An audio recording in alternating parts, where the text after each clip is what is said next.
Hi, everyone. I'm Lynda Cheldelin Fell with the International Grief Institute and Grief Diaries, and this is Moments of Hope, a peer support show focused on using our applied experiences to help one another. And tonight's topic that we're going to cover is complicated grief. But I want to stress that this show is not a substitute for professional help. It is not a replacement for therapy or for medical care. It is to augment the support that you're receiving if you've lost someone you love. And so our guest tonight is Dina. Dina lost her 25-year-old daughter, Amanda, and 21-year-old son, Logan, in a car accident in 2011. She has since been diagnosed with complicated grief, severe depression, and struggles to get out of bed. And so we are going to try to help Dina restore moments of hope to her world. If you have tips or suggestions or comments, please put them in the thread. We will try to get to them. Even if we don't get to him on the show, Dina will be able to look at him and reply after the show. So welcome to Moments of Hope, Dina. Oh, we've lost Dina already. Hold on a second here. We're having a little bit of challenge with her Wi-Fi. So we will give her a second here to come back in. There you go. Can you hear me? Okay, yes. Okay. So welcome to the show, Dina. Oh, thank you, Lynda. I'm glad to be here. Oh, it's good to see you. So, Dina, you were a corporate worker in 2011 when your entire world changed. What happened? Yes. Well, my son and my daughter had gone up to Indiana. We live in Georgia. I live in Georgia. And they had gone to Indiana to go to their father's wife's funeral. And they made it up just fine to Indiana in January of 2011. And the next day, they all left their father's house to go to the mortuary. And they hit a patch of black ice and went into incoming traffic. And a semi-truck hit them, and they all died instantly.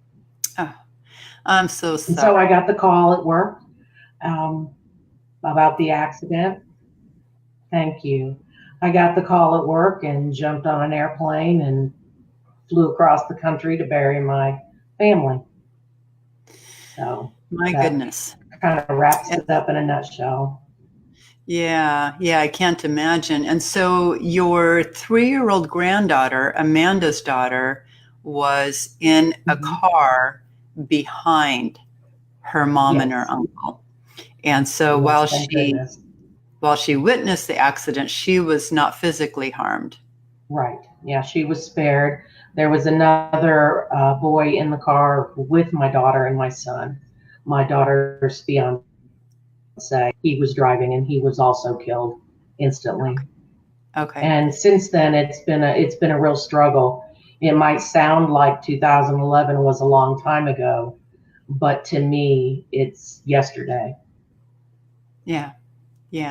And so first off, I'm very, very sorry for the loss of, both Amanda and Logan. And they are your only 2 children. Is that correct? Yes. I was a single mother. Okay. And so your granddaughter's your only grandchild. Is that correct? Yes, that's true. Okay. And she currently lives with her father. Okay, but you raised her for a number of years. Is that right?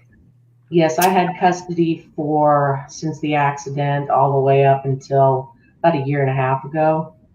And then she went to go live with her father. And that was, to me, that was like losing another child. And so the deep grief started all over again. Okay. So do you think to some degree when she was living with you, do you think to some degree that helped or slowed down your process through grief of losing Amanda and Logan? It's both, and it's a little difficult to describe, but I had to hold it together basis to raise a child. So we could say that some of the grief that I should have experienced at the time was probably delayed. But then again, having her with me gave me a purpose and helped me to grieve and have a driving force to need to get out of bed and somebody that depended upon me.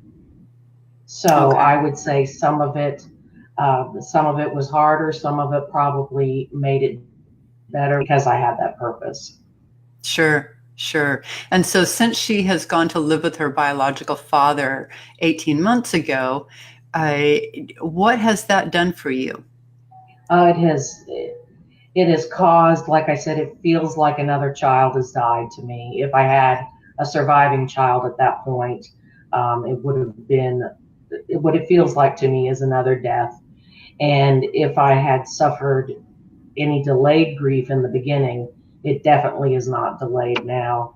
And I noticed it even before she went to live with her biological father. It seemed like so many people around me, even people with multiple deaths, were moving forward and finding that reason to have hope again and having a purpose. And I didn't feel that. I felt the further I went forward on the timeline, the worse that I was feeling. And I thought for a long time I was losing my mind and really had to do some research into what was going on. And so, are you under the care of a doctor right now? Yes, yes, And for are complicated you grief. okay? And so, are you working with a therapist right now? Yes, Okay, also. okay. And do they work together in terms of? I'm guessing you're probably on medication. Yes, Okay, I'm on a couple antidepressants. okay. And so, is your therapist working with your primary care provider on managing your medication? Are they aware of what each other is doing? They're aware of what each other is doing. I see a psychiatrist and a counselor. They're aware of each other, what each other is doing by what I tell them. They don't work together.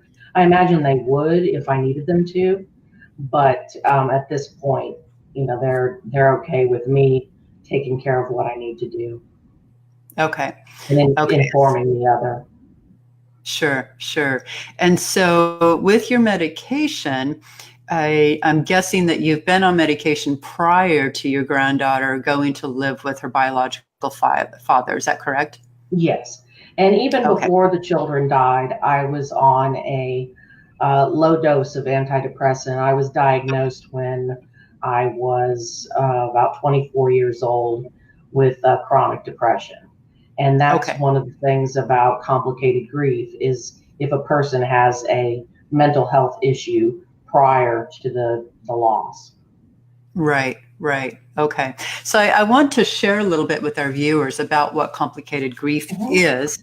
Mm. And it's actually a fairly new term created by Dr. Catherine Shear, who created the Center for Complicated Grief, which is part of Columbia University in New York City.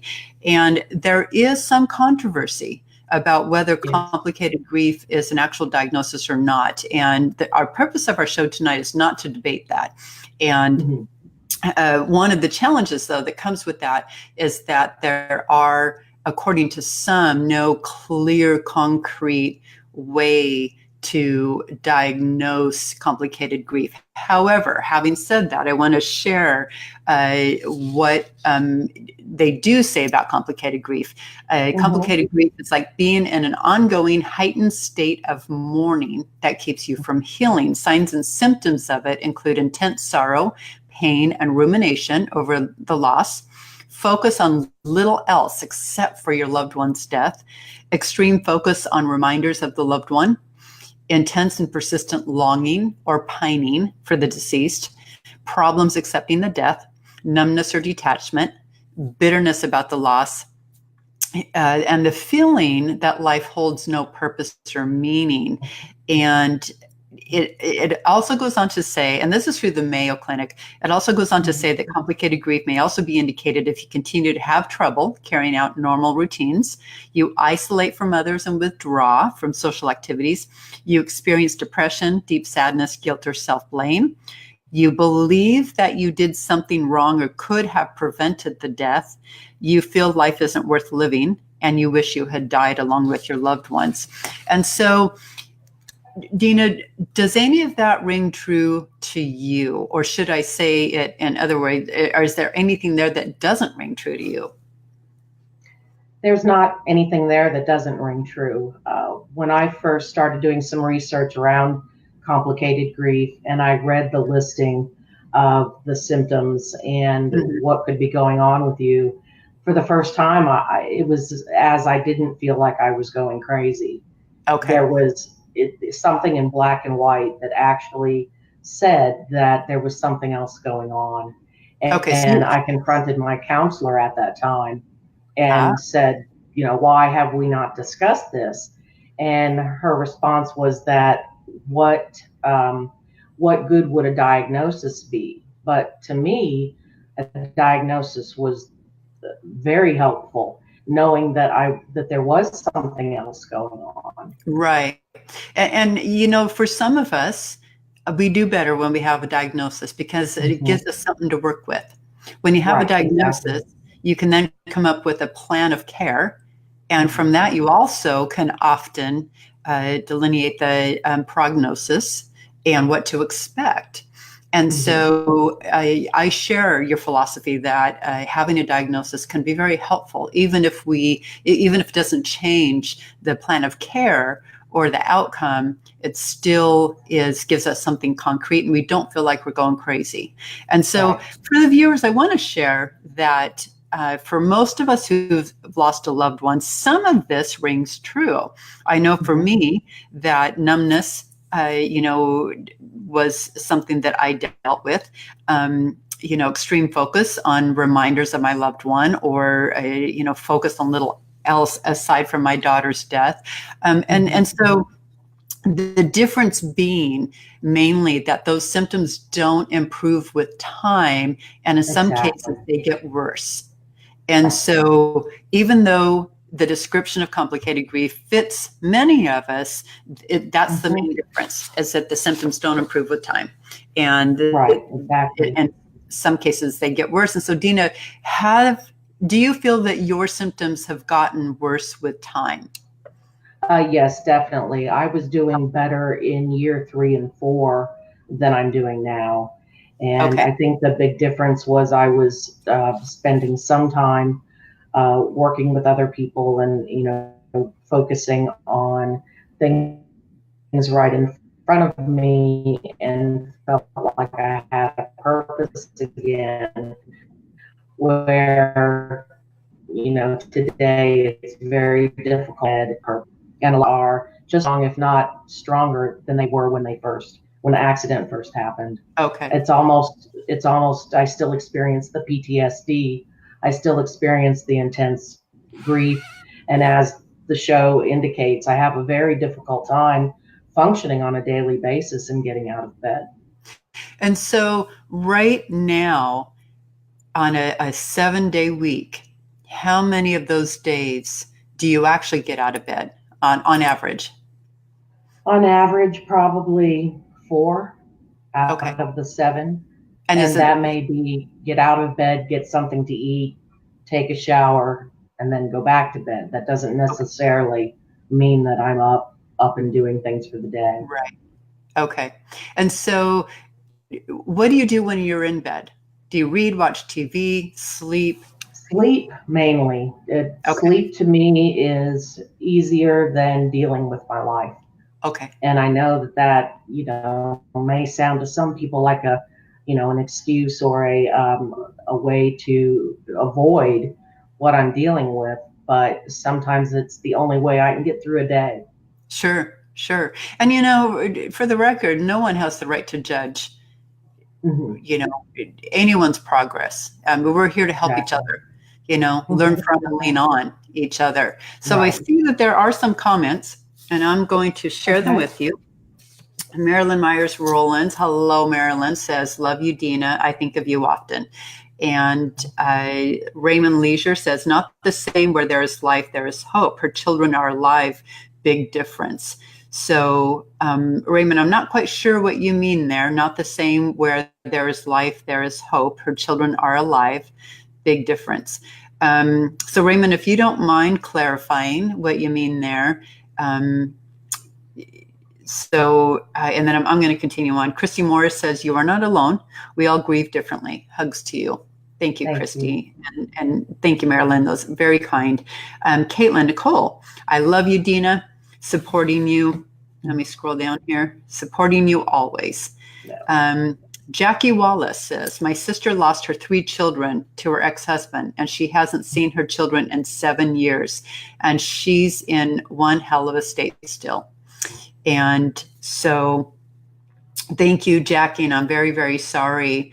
It's Dina, what are you, 8 years now? 8 years out, yes. Yeah. So roughly the same time frame, Jackie, as your sister. And so we'll keep your sister in our prayers. Patty Harrington says, "No time limit on loss." And that is, so true. There is no time limit on loss. And for many losses, they're lifelong. I've lost one child, not 2 like Dina. But I can honestly say that it is a loss that I carry with me, and I will for the rest of my life. And I think that that's true for many of us. We have this misconception that, grief is something you get over. And the truth is that we learn to move forward with our loved one in our heart. And so it's not something that you get over, it is something you learn to move forward with. And in Dina's case, she's still struggling to learn to move forward with that. And that's what we're here to do, is to help her find moments of joy. So let's see what else other people say. Patty Harbine says, "Is the kids' father grieving?" That's an excellent question. Dina, have you been in contact with your ex-husband, their father? Yes, we talk often. He's one of the type of people that would rather not think about it at all. Somehow he's able to sweep it under the rug. And when I bring it up, or his ex-wife, because he buried his ex-wife one day and his 2 youngest children the next. And when I go to bring either of them up, he says, "I don't want to talk about that." Okay. So he's managed to keep going on by just denying that it happened. Compartmentalizing. So exactly. Yeah. And he's in another state? Yes, he's in Indiana. They died only a mile from his house. Okay. He has to drive by there every day to go to work. Oh, can't imagine. And I think it's also important to note here that he's compartmentalizing, he's doing what he needs to do to cope, but it's also true that men and women are wired differently.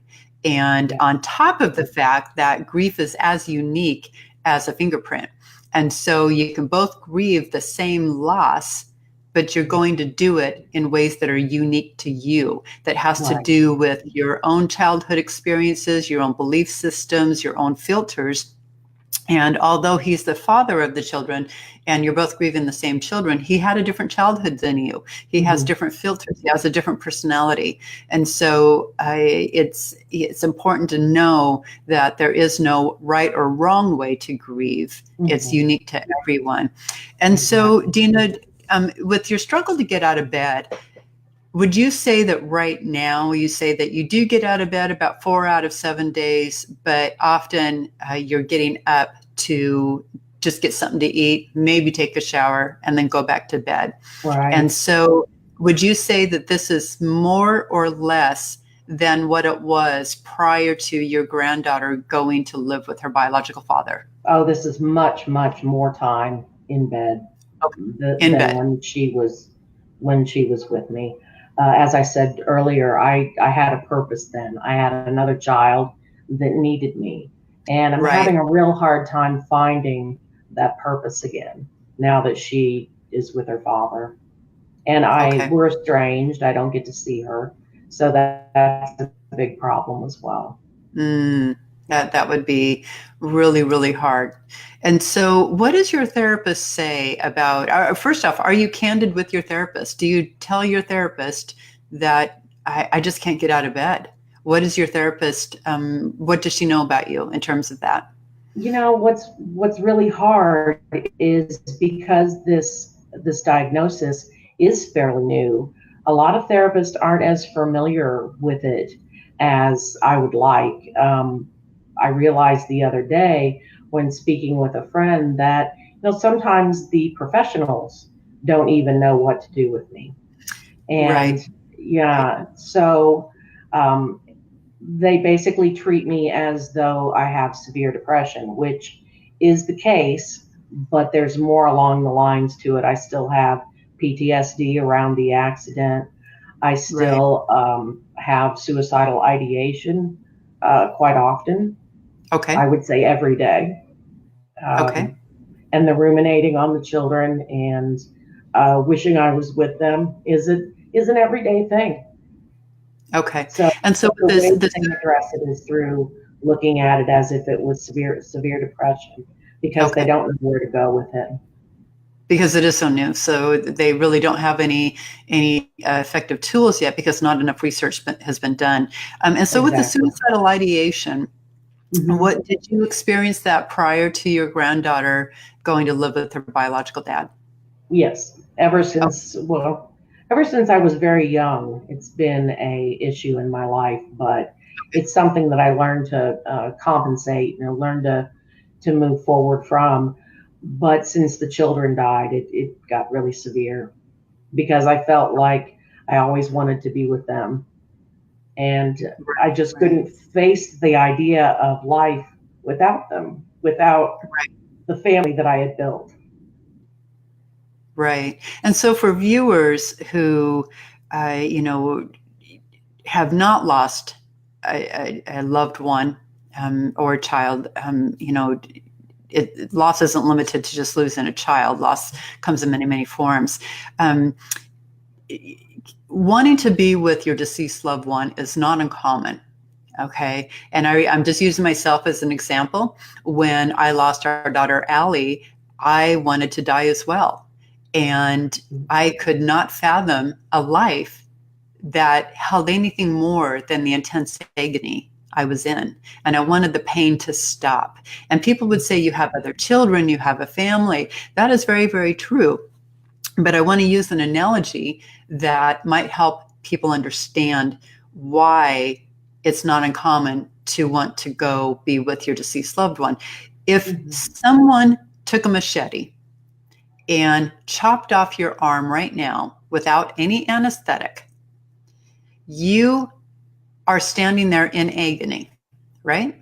Mm-hmm. You are not sitting there thinking, well, gosh, I have another arm. So I'm going to be okay. I have another arm. Right. You're in agony and you just want the pain to stop. Mm-hmm. And so, for many people, especially bereaved parents, it is not uncommon to have fleeting thoughts of suicide. It may not be active suicidal ideation. You may not have Mm-hmm. a plan, but oftentimes people think, I just want the pain to stop. And the Right. truth is, for many of us, eventually our coping skills strengthen and the rawness softens, and we do find moments of joy in our life. And I am 10 years out now from losing our daughter, and I can honestly say I have a wonderful life, Mm-hmm. which is why I am dedicated to helping those who haven't yet found their footing try to restore some moments of joy to their world. And but I just want viewers who are not familiar with the loss process to understand what Dina is talking about. Mm-hmm. And so that's why I'm asking you those questions, Dina, to help viewers understand, um, why we have those thoughts. So I want to Right. ask you too. Um, Certainly, there are some people who say, just get out of bed already. Get out of bed. Why are you still in bed? Can you describe why it's comforting to be in bed? It's comforting, especially when you're doing something to numb out, such as watching television. I don't have the concentration skills to read, so that's not something I typically do. Okay. Or to sleep. It's a way of numbing out and not having to uh, focus on those constant thoughts that are in your mind. And I know that getting up and focusing on something else would be healthy, but it doesn't work that way. It's something that you're not capable of doing. And if anybody's ever dealt with depression, I'm sure they can relate, because there's things that we know we should be doing to feel better, but doing it is like wrestling grizzly bears. It's very difficult to make yourself get up and do anything when you Right. know that you can lay there and not be in that pain for once, because I carry that pain with me 24 hours a day when I'm awake. And so Right. those are ways for me to shut off the pain. So it's almost a respite. Yes, Yeah. exactly. Yeah. And so cognitively, you know that it's better for you to get up and be productive. Hmm. Emotionally, you're depleted. And it's pretty hard Exactly. for a car to drive on an empty tank. Exactly. Right. Yeah. So I see Right. some And more. Go ahead. okay. I was No, just go going to ahead. say I'm also on disability since the accident, and that's for a lot of things that I deal with due to the complicated grief, the Okay. inability to the inability to concentrate, as I mentioned, short-term memory loss, and where some of those things get better for people, with me they're getting worse, and I've been told by the professionals that it could continue to get worse or it may get better. They have no way of knowing right now. Okay. Okay. Well, for viewers, we do have an RX for Hope for Dina. So stay with us and we'll get to that in a minute. But I do want to say some of the comments here. So Caitlin Nicole says, "You always have a purpose. You kept me going when my life went downhill. Believe in yourself." That's beautiful, Caitlin. Marilyn Myers Rollins. And for viewers, Marilyn has lost both a son and a granddaughter in the same accident. And so Marilyn knows full well what Dina faces. And Marilyn says, "Dina, you are so amazing when helping people, and Cry for Me No More." And for viewers, Cry for Me No More was the foundation that Dina had. You helped me when I didn't know I needed help. Are you involved with any other organization like Compassionate Friends? So that's a question that Marilyn is asking you, Dina, if you're involved with Okay. any other organization. Yes, I am. When I can make it there, I attend other support groups, and um, I write and really enjoy doing that. But it's one of those things that I'll go if I feel up to it. But if I don't have the energy, I can't make it there. Because there Right. are times when I'm worried about driving because I feel so depleted and such brain fog and so out of it that I'm scared to get behind the wheel. Right. So And, I'm I'm involved when I can be.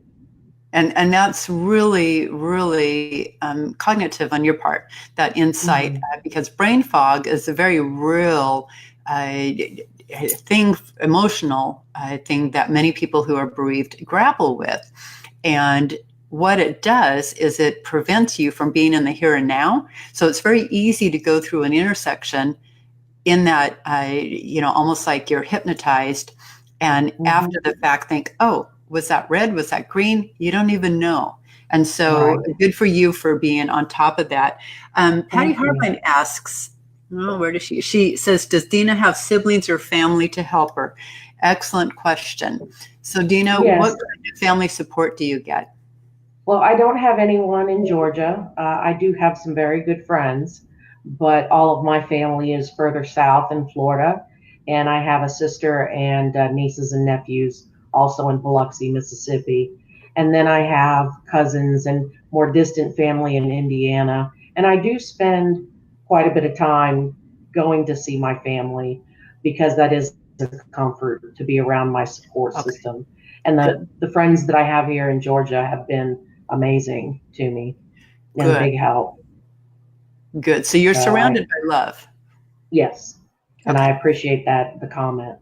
yeah, yeah, good. Does your family know what to do with you? Hmm. No, it's hard for them because they see me still suffering and they don't know what to do. Mm, I try to explain it to them, and there's just no way anybody could understand unless they're walking in my shoes, and I would hate that for anyone. right, right. Yeah. Sometimes family, they're grieving the same loss, but Yes, through different filters. And then it's also hard for them to see exactly. you in so much pain. and not being Right. able to fix it. Humans are designed by nature to fix things that are broke. Mhm. And it's very Yes. uncomfortable for us when we can't fix something, especially when it's something or someone who's in a lot of pain. Mm. And so there's a lot of family dynamics that go on behind that. Right. And that's different for everyone. But okay, let me see a couple more comments here, and then I'm going to offer you some RX for Hope. Okay, great. So Judy Taylor, from coming all the way from Melbourne, Australia, says, I have my hand on my heart, sending you love, Dina. So that's Thank you, beautiful. Judy. Love that. Love that. So, okay. So I have 5 strategies for you, Dina, Okay. that I want you to try to implement into your life to help you get out of bed. We're going to help you find moments of hope for your life, because you are so much more than your grief. You are incredibly intelligent. You have very strong skill sets. You have this huge corporate background and, very accomplished woman in your life before you lost your kids. So all that is still there. It is just overshadowed with complicated grief. And so we've got what we call RX for Hope, 5 strategies. They're baby steps. Okay. So you and I both know there's no cure for grief, because if there was one thing to do or say, we would have done it or said it by now. Right. So these are baby steps. Okay. To help you try to restore moments of joy to your world. Because what happens is we learn that the heart can hold joy the same time as sorrow. And the more moments of joy that you plant in your heart, the more it balances the sorrow. Okay. But I'm going to tell you up front that this is hard work. Okay. It's really hard. And so if you have times where you can't do any 5 of these, don't beat yourself up. Okay? Give yourself grace, just as you would give your best friend grace if they couldn't do it. Okay? But try every day. Okay? So here's the 5 strategies. Okay? RX for Hope. The first one is don't watch TV in bed. Okay? I want you to keep your bed for sleeping. All right. So I want you to, if you watch TV, I want you to get up and go into a different room to watch TV. Okay. And I know that's really, really hard. And it's almost as if you are going to be working on breaking a habit. Okay.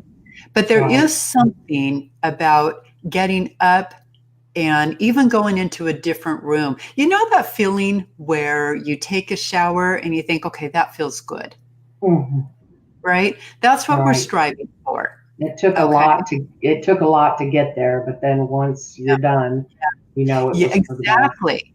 Exactly. It takes a lot of energy to find that inside to go take a shower. Right. And this is kind of like that. But it's going into another room to watch TV. Okay? So don't use your bed for anything other than sleep. Okay? That's the first one. I know. We're supporting you. We're by your side. We're going to do it with you. Okay? So that's the first one. The second one is, and it sounds like you're doing a good job of this already, but the second one is to encourage nourishing friendships. Okay? What I mean by that is people who will hold that sacred space for you without judgment. There's a lot of people who don't understand grief, let alone complicated grief. Okay. And when you nourish your soul with relationships that are meaningful, people who don't judge you, who don't tell you what to do, who just love you where you are, those are the friendships that I want you to nourish. Most definitely. Okay. Because humans are biologically programmed to, have close relationships. They provide a safe haven for us. And so the more nourishing friendships you have, the more safe havens you build for yourself. Right. Okay. Now, there are times where I will isolate and don't speak to those friends that I need to be nurturing the relationship, for a week or so at a time. But they know me well enough that if they haven't heard from me, that they will call me. So Yep. I was just thinking that's that, always nice. yep, that they're going to reach out to you and say, hey, how you doing? Those are Right. the Haven't heard from you in friendships. a while. Yep. Yep. Right. Because usually when we don't hear from you, someone, who's struggling, that's a Hmm. red flag. So, Yep. yeah. Yeah. Exactly. So good. Okay. Number 3. This is called the rule of 5. Okay. Okay.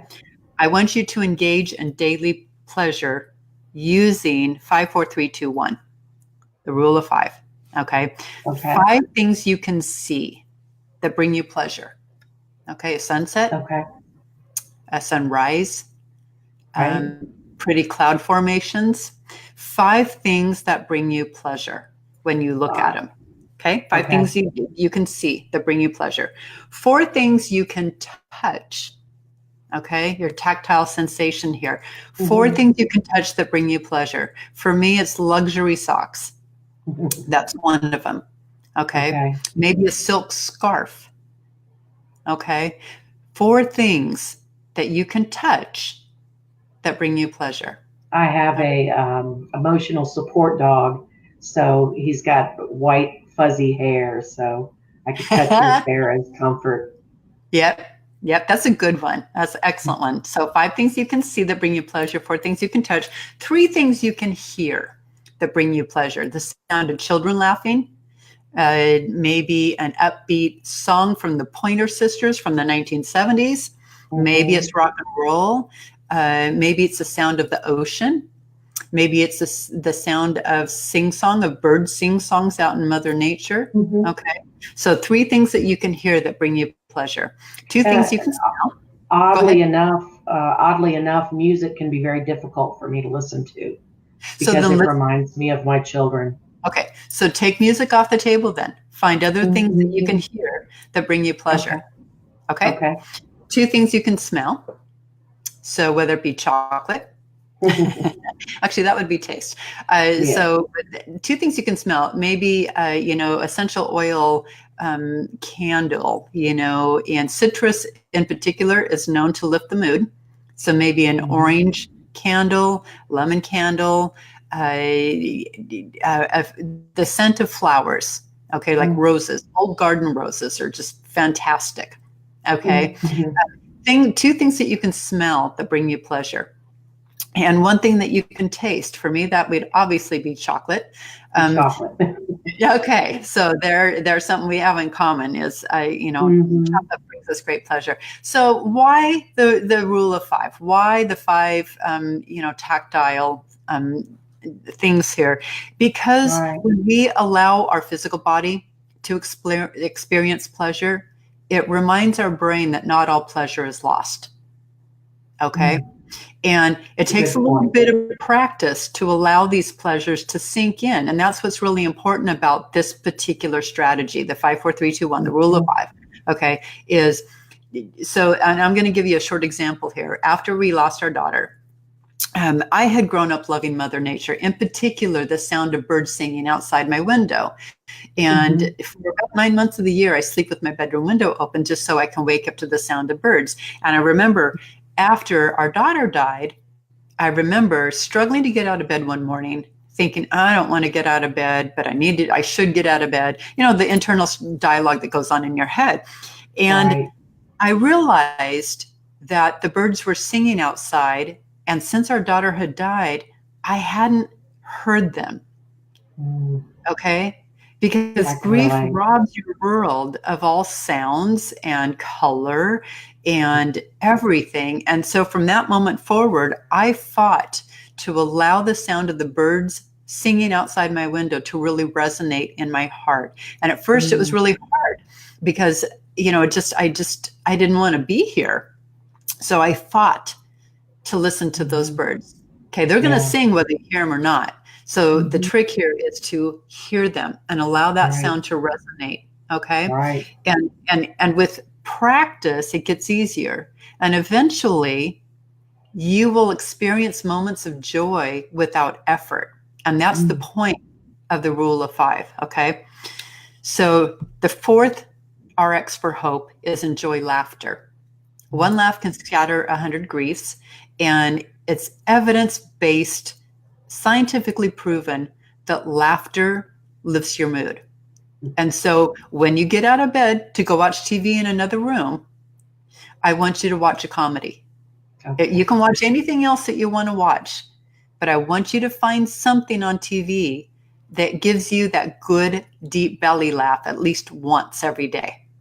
Okay? There's a lot of good things on YouTube as well. Sometimes I will do that. I was just going to say that. And so if you can't find a good comedy movie or sitcom, go to YouTube and try to find something that gives you that belly laugh, a deep belly laugh at least once a day, because that releases endorphins in your brain. And it gives you that boost of feel-good moment, okay? It gives you a boost of pleasure, okay? And that's a respite for your brain. For a brief moment, your brain experiences pleasure rather than pain. And all because you did a belly laugh. So once a day, do that laughter. And the final thing is envision positive transformation. And I know this sounds really, really strange, but if you look at it this way, elite athletes use it. Fortune 500 CEOs use it. People envision the success that they want. And it is true for all kinds of professions, but the really powerful and elite and successful people practice it every day. And, you know, speakers will often do this before they take the stage. They see themselves on the stage knocking it out of the park, right? And so when they finally take the stage, their brain has a sense of familiarity that, oh, wait, I've been here, done this, and knocked it out of the park, okay? And so with the visualization, envisioning your future, holding purpose and hope, okay? Even if you don't believe it right now, I want you to envision it. Okay? I know, it's a tough one. That's a tough one.